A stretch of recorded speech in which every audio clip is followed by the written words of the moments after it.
మీ business ఏదైనా మీ ఊర్లో promotion చేయాలంటే అది సుమన్ టీవీతోనే సాధ్యం. ఇప్పుడే సంప్రదించండి. నల్గొండ జిల్లా కేంద్రంలో ఫ్లెక్సీల రగడ ఏదైతే ఉందో ఇది తారాస్థాయికి చేరింది. ఓవైపు మాజీ మంత్రి జగదీష్ రెడ్డి, కాంగ్రెస్ పార్టీకి సంబంధించిన మంత్రి కోమటిరెడ్డి మీద అనుచిత వ్యాఖ్యలు చేయడం, తాగి మాట్లాడడం, అదేవిధంగా ఇక్కడ రౌడీ పాలన జరుగుతుంది అంటున్నారు. అయితే మనతో పాటు మాట్లాడడానికి నల్గొండ మున్సిపల్ చైర్మన్ బొర్రి శ్రీనివాస్ రెడ్డి గారు ఉన్నారు.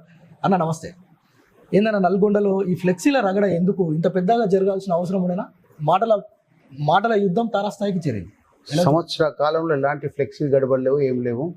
నిన్న ఏదో వాళ్ళ ఒక ధర్నా కార్యక్రమం పెట్టుకున్నప్పుడు, కేటీఆర్ ధర్నా కార్యక్రమం పెట్టుకున్నప్పుడు వాళ్ళు కోర్టు పోలీసు వాళ్ళు కాబట్టి వాళ్ళు ఏదో పర్మిషన్ ఇవ్వాలి, వాళ్ళు కోర్టు పోతే దానికి రిజెక్ట్ అయింది. ఏదైతే లీడ్ స్పేస్ వాళ్ళు ఫ్లెక్సీ ఏదైతే బోర్డ్స్ పెద్ద పెద్ద పెట్టారో వాటిని కొన్ని లాలీపాప్స్ కొన్ని కింద పెట్టారు. వాటిని అన్ఆథరైజ్డ్ అది ప్రైవేటు ఆర్గనైజేషన్ వాళ్ళు పెట్టుకున్నారు. వాళ్ళు మున్సిపాలిటీ ఆర్ఎండ్బికి డబ్బులు కడతారు. పక్కకు పెట్టుకున్న ఫ్లెక్సీలు ఏవి కూడా ఎవ్వరు కూడా గతంలో పెట్టుకున్న కొత్తగా పెట్టారు ఈ క్లాసిఫైడ్స్ అని వాళ్ళ అడ్వర్టైజింగ్ ఏజెన్సీ వాళ్ళు. దాని మీద పైకి ఎక్కి ఏమైనా జారి పడితే ఎవరిది బాధ్యత? కరెంట్ ఉంది, దాని మీద పవర్ ఉంది, లైట్, వాళ్ళు దానికి ఉన్న వాళ్ళ ఫోన్ నెంబర్ కూడా రాసి పెడతారు. దాని మీద మనం డబ్బులు ఇచ్చింది. ఇంకా మాజీ ఎమ్మెల్యే తన ఎమ్మెల్యే అనుకో దౌర్జన్యంగా వాళ్ళ తిట్టి పెడితే అది మున్సిపల్ వాళ్ళకి కంప్లైంట్ చేస్తే వాళ్ళు ఏదో తీయబోయిండ్రు. దాని మీద ఆయన నిన్న ధర్నా కార్యక్రమం అది కమిషనర్ గారు లేనప్పుడు ఆయన రేషన్ కార్డులు ఏదైతే స్టార్ట్ అయింది రోజు మాకు నల్గొండ మున్సిపాలిటీ రోజు 12 వార్డుల కార్యక్రమం ఉండే వార్డులో ఉన్నప్పుడు కలెక్టర్ గారు ఎంబడి ఉన్నప్పుడు అతను కమిషనర్ గారు లేనప్పుడు అతను ఛాంబర్లకు పోయి ఆ ఛాంబర్లో డేటా సెంటర్ దాంట్లో అన్నీ ఉంటాయి, మిషన్ కంప్యూటర్స్ ఇవన్నీ ఉన్నాయి. హెడ్ క్వార్టర్ మున్సిపాలిటీ కాబట్టి డోర్ లాక్ని పక్కకు గుంచి దాన్ని కొత్త రిప్లేస్ కూడా చేసిన కొత్తగా మరి లోపలికి పోయి తన చైర్లో కూర్చొని 50 మంది కింద కూర్చోబెట్టి కంప్యూటర్ అందరినీ పక్కకు దూకేసి చేసుకుని అక్కడ గౌరవ మంత్రి గారిని అసభ్య పదజాలం అది పోతే దొరుకుతుంది కూడా. వాస్తవంగా ఇప్పుడు ఈరోజు జరుగుతున్న చర్చ కూడా అదే. అంటే ఇక్కడ జరిగిన ఇష్యూనేమో ఫ్లెక్సీలకు సంబంధించి, కానీ వ్యక్తిగత దూషణలు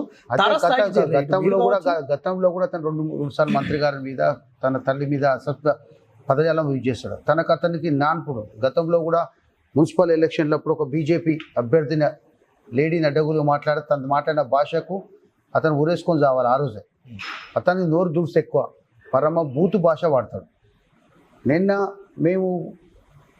మాకు 25th లాస్ట్, సో దానికోసం మాకు మున్సిపాలిటీ కొత్త కౌన్సిలర్ పైన దాన్ని చూస్తానికి ఇమీడియట్గా రావడం జరిగింది. అప్పుడు నేను 5 నిమిషాలకి వెళ్ళినా మళ్ళీ రిటర్న్ వచ్చిన. పైన కోసం కమిషనర్ గారు లేరు కాబట్టి ఆయన గౌరవ మాజీ శాసనసభ్యులు కాబట్టి కూర్చొనియండి, మిగతా వాళ్ళని బయటకు పంపి బయట డోర్ ముందర చేయమనండి. కమిషనర్ గారు రాగానే ఇప్పుడు నేను చెప్తే చైర్మన్ పైన నన్ను తెలియంగానే ఫస్ట్ వాడిని వేసేద్దాం అని చూడు.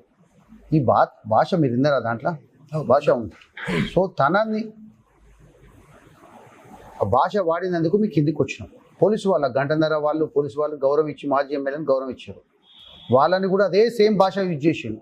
అది కూడా ఆడియో వీడియోలు ఉన్నాయి. అతనికి ఒక మానసిక వికలాంగుడు, శారీరకంగా మానసికంగా అతని బూతు అనేది అతనికి అదొకటి అయిపోయింది. తనే దేవుడు, తనే డాక్టర్, తనే అయ్యగారు, తనే సైంటిస్టు, తనే ఇంజనీరు. నల్గొండ ఎవరికి ఏం తెలియదు. తన అసభ్య పదంతోటి నల్గొండ మొత్తం ఈ లేనిపోని సంవత్సర కాలంలో ఎలాంటి చిన్న ఇన్సిడెంట్ కూడా లేదు నల్గొండ. గౌరవ మంత్రి గారు 25 ఏళ్ళ రాజకీయంలో ఎలాంటి ఇటువంటి కమ్యూనల్ కానీ రౌడీజం మొత్తం ఖతం చేసిండు. ఇతను వచ్చిన మళ్ళీ స్టార్ట్ అవుతుంది. అతనికి ఇది చివరిగా చెప్తున్నాం, భాష మార్చుకోకుంటే నీకు నోరు తీట అయితే మా చేతు తీట ఎక్కువ. జాగ్రత్త చెప్తున్నా. అందరికీ తల్లిదండ్రులు ఉన్నారు. భాష వాడినప్పుడు సభ్య సమాజం కూడా నేను చదువుకున్న వాళ్ళు మా సంస్కారం నేర్పుతుంది.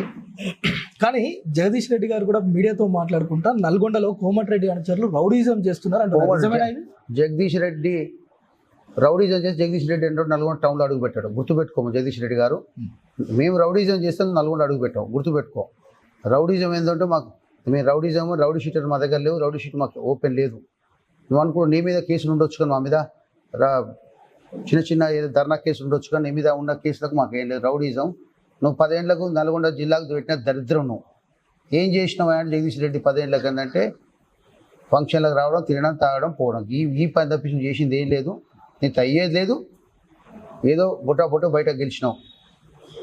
నీ కాన్స్టిట్యున్సీలో కూడా మన ఎంపీ ఎలక్షన్ ఎంత మెజార్టీ వచ్చిందో ఫస్ట్ అది చూసుకోండి. నీ ప్రవర్తన ఏదో కేసీఆర్ తెలంగాణ వాదం పేరు మీద గెలిచి తప్పించి మీరు నాయకులు కాదు, ప్రజలకు తిరిగి వచ్చి కింది నుంచే వచ్చినాం కాదు. మాలాగా కింది నుంచే మేము స్టెప్ టు స్టెప్ వచ్చినాం. మాకు తెలుసు ఎవరితో సంస్కారం ఎట్లుండో.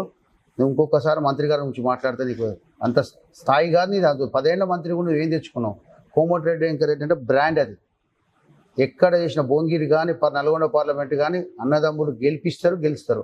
నీది నువ్వు గెలుస్తానికి చేత కాదు నీకు. నువ్వు వాళ్ళ గురించి మాట్లాడితే పెద్దోని కావు, ఊహించుకోకు నువ్వు.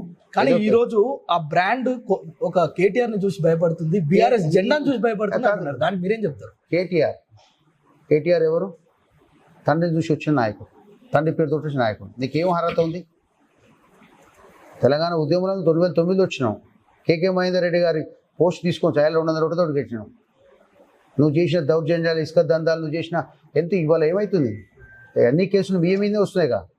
కేటీఆర్ ఏంది? పబ్లిసిటీ, డబ్బు ఉందని మీడియా మేనేజ్మెంట్ చేసుకుంటా మీరు చేసే తప్పించి మీకు అంత స్థాయి లేదు. స్టేట్ మొత్తం నల్గొండ కోమటిరెడ్డి వెంకరెడ్డి బొమ్మతోటి 20 వాళ్ళకన్నా ఎక్కువ కౌన్సిలర్ గెలిచినాం. అది మాది వెంకరెడ్డి బ్రాండ్ అంటే. భువనగిరి పో, ఎక్కడి పో, అన్ని జిల్లాల కన్నా ఎక్కువ మున్సిపల్ కౌన్సిలర్ గెలిచింది మేమే.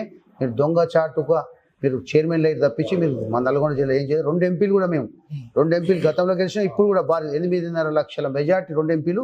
గతంలో కూడా 2 ఎంపీలు. నల్గొండ అంటేనే కాంగ్రెస్ అడ్డా, నియసొంటోళ్ళు పోలీసులు అడ్డం పెట్టి పోయిసారు. రాజకీయం మేము బయటికి వెళ్ళాలన్నా పోలీసులు పోయిసారు. పోనీ ధర్నా చేయాలన్నా కలెక్టర్ ఆఫీస్లో ఏవోకి ఇవ్వాల్సిందే. 4 పోయి ఇవ్వాలి లోపల. మేము అట్లేదు. ప్రజాస్వామ్యం ఏదైనా ధర్నా చేసుకోమని. కానీ లాంగ్వేజ్ టెంప్ట్ చేయడం. నేను కౌశిక్ రెడ్డి లాగా నేను కూడా నల్గొండ చేస్తే నేను హీరోని అవుతా. 54,000 మెజార్టీ, 53,000 ఓట్లు వచ్చినాయి. మాకు 55,000 మెజార్టీ. మా మెజార్టీ కానీ తక్కువ వచ్చిండు. మళ్ళీ ఎంబడి ఎంపీ ఎలక్షన్లో 25,000 పడిపోయాడు. ఇంకా సిగ్గు రాకుంటే ఎట్లా, బుద్ధి రాకుంటే వీళ్ళకు. భాష మార్చుకోవాలి. ఎందుకు ఓడిపోయినా, ఎందుకు తగ్గినాయి దాన్ని పరిశీలిస్తే వాళ్ళకి తెలుస్తుంది. మేము చేసిన తప్ప ఒప్ప అని చేస్తాం. మేము తప్పు చేస్తే డైరెక్ట్ నీకు హక్కు ఉంది, పోయి ధర్నా చేయి. నువ్వు పోయి రిపెన్షన్ ఇ. అంటే ఈ ధర్నాలు చేసేందుకే మాకు అనుమతిస్తలేరు. ధర్నా చేసే హక్కు ఏంది? ఎల్లంల ప్రాజెక్ట్ ఏంది? 90 కోట్లు ఇస్తే పూర్తయ్యేది. 10 ఏళ్ళు ఏం చేసారు? కళ్ళలో ఏం పెట్టుకుందాం? టన్నెల్ సంవత్సరానికి 250 కోట్లు కరెంట్ బిల్ తగ్గుతుంది. మనకేది? నువ్వు కాళేశ్వరం కోట్లు పెట్టినావు. ఏడని కాళేశ్వరం ఏడుకొచ్చినాయి. నీకు కొత్త ప్రాజెక్టుల కోసం, ఈ కమిషన్ల కోసం తప్పించి పాత ప్రాజెక్టులు పక్కకు పెట్టినావు. నేషనల్ హైవే 4 లైన్ చేసింది వెంకరెడ్డి గారే. 6 లైన్ ఇప్పుడు వెంకరెడ్డి సార్. నీ పార్లమెంట్ సభ్యుడు ఉండే వెంకరెడ్డి గవర్నమెంట్, టీఆర్ఎస్ గవర్నమెంట్ కూడా సుమారు 4,000 కోట్ల నేషనల్ హైవేస్ తెచ్చింది. గౌరెల్లి 2, భద్రాచలం, హైత్నగర్ 2, ఇక్కడికి హైత్నగర్ 2 మన ఏది ఆందోళన మైసమ్మ, ఇవన్నీ ఆయన తెచ్చినాయి. డైరెక్ట్ గడ్కరీ గారు ఆన్లైన్ ఓపెనింగ్లో కూడా చెప్పింది. మాకుంది మా ఇంటి 10 ఏళ్ళు నువ్వు విద్యుత్ శాఖ మంత్రి చేసినావు. ఒక సబ్స్టేషన్ ఇవ్వగలిగిన నాకు వెంకరెడ్డి గారు ఇప్పుడు మంత్రి 6 మంది 8 సబ్స్టేషన్ 60 రోజులు పూర్తి చేసి ఓపెనింగ్ ఉంది. అట్లా 3 ఉన్నాయి రెడీ ఓపెనింగ్కి. నేను చేసింది ఏందో మేము చేస్తున్నాం డెవలప్మెంట్. కానీ సుమారు అమృత్ స్కీమ్, అమృత్ టెండర్లు పెట్టిన చేతకంతాను మీద అమృత్ టెండర్ మేము టెండర్లు పెట్టినాం. దాదాపు 40% ప్రోగ్రెస్లో పోతున్నాం. డెవలప్మెంట్ అనేది ఎప్పుడు జరిగేది, అది ఆగేది కాదు. ఏ గవర్నమెంట్ వచ్చినా కూడా చేసేది. కానీ చేసే విధానం, చేసే టైం మీకు తెలియదు.